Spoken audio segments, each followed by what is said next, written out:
نحمدہ ونصلی علی رسولہ الکریم بسم اللہ الرحمن الرحیم۔ عزیز طلباء السلام علیکم ورحمۃ اللہ وبرکاتہ۔ آج کی اس ویڈیو کے اندر ہم کتاب کی فہرست کے اعتبار سے سبق نمبر 19 اور حصہ نظم میں سے نظم نمبر 7 پڑھیں گے۔ نظم ہے اونٹ کی شادی، اور اونٹ کی شادی نظم سے پہلے ہم اس کے شاعر کا تعارف پڑھیں گے۔ شاعر ہیں دلاور فغار۔ دلاور فغار کا اصل نام دلاور حسین تخلص پہلے شباب تھا، پھر فغار اختیار کیا۔ 1929 میں بدایوں میں پیدا ہوئے۔ ابتدائی تعلیم بدایوں ہی میں حاصل کی۔ ایم اے اردو کا امتحان آگرہ یونیورسٹی سے اول بدرجہ اول پاس کیا۔ اسی یونیورسٹی سے ایم اے معاشیات کا امتحان بھی پاس کیا۔ دلاور فغار نے شاعری کا آغاز غزل سے کیا۔ معروف شاعر شکیل بدایونی کے مشورے کے بعد شگفتہ شاعری کی طرف مائل ہو گئے، یعنی عمدہ شاعری کی طرف، اور اس شعبے میں کمال حاصل کیا۔ بطور مزاحیہ شاعر انہیں بھارت میں بھی شہرت حاصل تھی۔ 1969 یعنی 1969 میں ہجرت کر کے کراچی منتقل ہو گئے۔ یہاں بھی واقعاتی مزاحیہ شاعری میں انہیں قبول عام ہوا۔ دلاور فغار کی حصے مزاح تیز ہے۔ شعر گوئی کی ہنرمندی اور طنز کا مخصوص انداز ان کی شاعری کی شہرت اور مقبولیت کا بڑا سبب ہے۔ ان کے شعری مجموعوں میں حادثے، جو کہ غزلیات کا حصہ ہے، ستم ظریفیاں، شامت اعمال، آداب عرض، انگلیاں فغار اپنی، از سر نو، مطلع عرض ہے، خدا جھوٹ نہ بلوائے، اور فی سبیل اللہ اہم ہیں۔ علاوہ ازیں یعنی ان سب کے علاوہ وہ کراچی کے اخبارات، نوائے وقت، جسارت اور مساوات میں منظوم کالم نگاری بھی کرتے رہے۔ منظوم کالم نگاری مطلب کالم لکھتے تھے اور نظم کی شکل میں لکھتے تھے، مضمون کی شکل میں نہیں لکھتے تھے۔ ان کا تمام مزاحیہ کلام کلیات دلاور فغار کے عنوان سے شائع ہو چکا ہے۔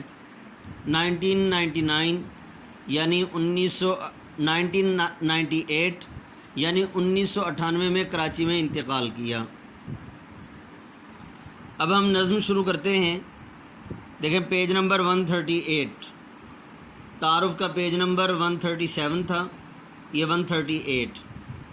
نیا یہ آج کے پرچے نے گل کھلایا ہے، کہ صحرا باندھ کے ایک اونٹ بل بلایا ہے۔ گل کھلانا، نئی خبر دینا، انوکھی خبر دینا۔ صحرا کہتے ہیں جس وقت دلہے کو سجایا جاتا ہے۔ پہلے وقتوں میں، آج کل بھی دیہاتوں میں یہ رواج ہے، جس طرح گھروں کو سجایا جاتا ہے، کمرے کو سجایا جاتا ہے، دلہن کے کمرے کو، اور اس میں لڑیاں سی لگائی جاتی ہیں سجاوٹ کے لیے، اسی طرح کی لڑیوں کا ایک کیپ سی بنائی جاتی ہے خوبصورت سی، وہ فیس کے آگے لگاتے ہیں، چہرے کے آگے، اس کو صحرا کہتے ہیں۔ اونٹ بل بلایا، بل بلانا پکارنا، یعنی اونٹ کو جو آواز نکالتا ہے پکارنے کے لیے یا کسی بھی تکلیف کے وقت تکلیف کا اظہار کرنے کے لیے، تو اس کو بل بلانا کہتے ہیں۔ اونٹ کے اس پکارنے کو بل بلانا کہتے ہیں۔ اس کا مفہوم دیکھیں، آج کے اخبار میں یہ انوکھی خبر پڑھنے کو ملی کہ ایک اونٹ شادی کا صحرا باندھ کر بے قرار ہو کر چلا رہا ہے، یعنی پکار رہا ہے۔ اس شعر کے اندر شاعر دلاور فغار مزاحیہ انداز میں جو خبر شاعر نے پڑھی ہے اس کا اظہار کر رہے ہیں کہ ایک دن شاعر دلاور فغار اخبار پڑھ رہے تھے کہ اخبار پڑھتے پڑھتے اچانک ان کی ایک خبر پر نظر پڑ گئی، اور وہ خبر اور پھر اس کے ساتھ تصویر، وہ خبر یہ تھی کہ اونٹ نے صحرا باندھا ہوا ہے اور اونٹ کی شادی ہو رہی ہے۔ اس خبر کا مفہوم بتا رہا ہوں۔ تو شاعر کہتے ہیں کہ تصویر میں دیکھا، ظاہری طور پر جب اخبار کے اندر تصویر کو دیکھا تو تصویر میں اونٹ ظاہری طور پر بڑا خوش دکھائی دے رہا تھا۔ پہلے تو خبروں کے اندر یا اخبار میں اس طرح دیکھا جاتا کہ ایک کسی انسان کی شادی ہوتی اور وہ انسانوں کی تصویریں لگتی اور دلہا دلہن کی تصویریں لگتی، اس طرح سے شادی کا اظہار ہوتا کہ فلاں کی شادی، فلاں کی لڑکی، فلاں لڑکی یا فلاں لڑکا اس کی فلاں لڑکی کے ساتھ شادی ہو گئی، اس طرح سے اظہار کیا جاتا تھا۔ لیکن اونٹ کی شادی ہونا یہ ایک انوکھی خبر تھی کہ بھئی شادی کا جو طریقہ کار بتایا جاتا ہے وہ جانوروں میں نہیں بتایا جاتا بلکہ انسانوں میں بتایا جاتا ہے کہ انسانوں کی شادیاں ہوتی ہیں، لیکن یہ عجیب اور یہ انوکھی خبر شائع ہوگی کہ اونٹ کی بھی شادی ہو گئی ہے۔ اور پھر شاعر دوسرے مصرعے کے اندر یہ بیان کرتے ہیں کہ چونکہ شادی کے بعد انسان کی ذمہ داری بڑھ جاتی ہے، بیوی بچوں کا خرچہ بڑھ جاتا ہے، اور پھر اس طرح سے بعض انسان جو ہیں وہ اس مصیبت ان مشکل حالات میں مشکلات سے دوچار ہونا پڑتا ہے، اور پھر ان کو اس بات کا اندازہ نہیں ہوتا کہ آگے کیا ہونے والا ہے۔ اب بعض دفعہ انسان مشکلات سے دوچار ہوتا ہے، مشکلات کا سامنا کرتا ہے، تو شاعر کہتے ہیں کہ اونٹ نے بھی شادی کر لی، اور شادی کرنے کے بعد اب اونٹ بلبلا اٹھا۔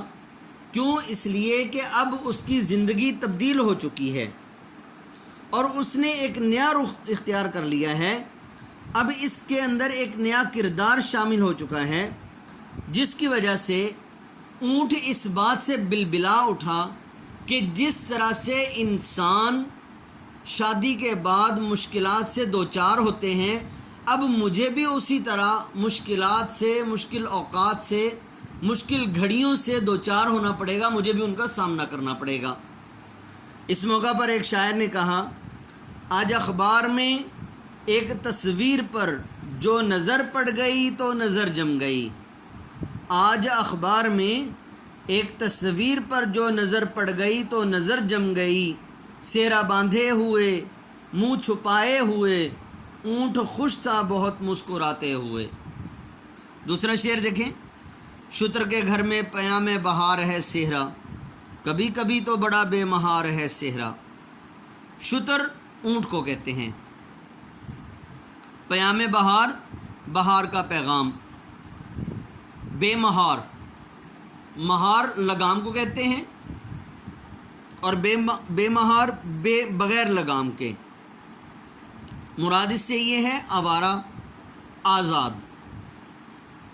شاعر اس شعر کے اندر کہتے ہیں، جس طرح انسانوں کی شادی ہوتی ہے، گھروں میں مہمان آتے ہیں اور رنگ برنگے کپڑے پہنتے ہیں، ہر طرف خوشی کا سماں ہوتا ہے، ہر آدمی یہ محسوس کر رہا ہوتا ہے شادی کا معنی خوشی، اور خوشی کے وقت کو محسوس کر رہا ہوتا ہے۔ بعض لوگ لطف اندوز ہو رہے ہوتے ہیں، بعض لوگ اس شادی کے دن کو انجوائے کر رہے ہوتے ہیں۔ تو اس طرح سے جس کی شادی ہوتی ہے یا اس گھر کے اندر ایک ایسا سماں ہوتا ہے، جس طرح کے بہار کے موسم میں لوگ پارکوں میں نکل جاتے ہیں اور انجوائے کر رہے ہوتے ہیں، لطف اندوز ہو رہے ہوتے ہیں۔ تو شاعر کہتے ہیں اسی منظر کو سامنے رکھتے ہوئے کہ شتر کے گھر میں پیام بہار ہے صحرا، جب اونٹ کی شادی ہونے لگی تو اونٹ کے گھر میں یوں لگ رہا تھا جیسا کہ بہار کا موسم اونٹ کے گھر میں بھی آ گیا۔ لوگ جو ہیں طرح طرح کے زرق برق لباس پہنے پھر رہے ہیں۔ اور پھر شاعر کہتے ہیں، کبھی کبھی تو بڑا بے مہار ہے صحرا، یعنی یہ صحرا ایسی چیز ہے کہ جو انسانوں کے اوپر تو سجایا جاتا تھا، انسانوں کی شادی ہوتی تھی اور انسانوں کے چہروں پہ سجایا جاتا تھا، مرد یعنی دلہے کے چہرے پہ سجایا جاتا تھا یہ صحرا، لیکن اب یہ صحرا ایسا آزاد ہو گیا ہے اور ایسا آوارہ بغیر لگام کے بے مہار ہو گیا ہے کہ اب یہ صحرا جانوروں کے چہرے پہ بھی آنے لگا۔ وہ اس طرح کہ جب جانور یعنی اونٹ ایک جانور ہے تو جانور کے چہرے کے اوپر صحرا سج گیا، تو اس کا مطلب یہ ہے کہ صحرا جو ہے یہ اب اس کو آزادی دے دی گئی ہے کہ جس کے چہرے پہ جا کر سج جائے، اور جس کے جو ہے وہ جس کی شادی ہونی ہو، چاہے وہ انسان ہو یا جانور ہو، کسی کے چہرے پر بھی جا کر اپنی سجاوٹ کا اظہار کر سکتا ہے۔ تو شاعر اس موقع پر کہتے ہیں، باندھ کے صحرا اونٹ ہے کتنا خوش یارو، باندھ کے صحرا اونٹ ہے کتنا خوش یارو، اس کی بھی اب شادی ہونے والی ہے۔ تو عزیز طلباء، آج کی اس ویڈیو کے اندر ہم نے اونٹ کی شادی کے پہلے 2 اشعار کی تشریح اور اس کے ساتھ ساتھ دلاور فگار کا تعارف پڑھا ہے۔ صفحہ نمبر 137 اور 138 اس میں تشریح اور الفاظ معنی آپ نے اچھی طرح سے یاد کر لینے ہیں۔ السلام علیکم ورحمۃ اللہ وبرکاتہ۔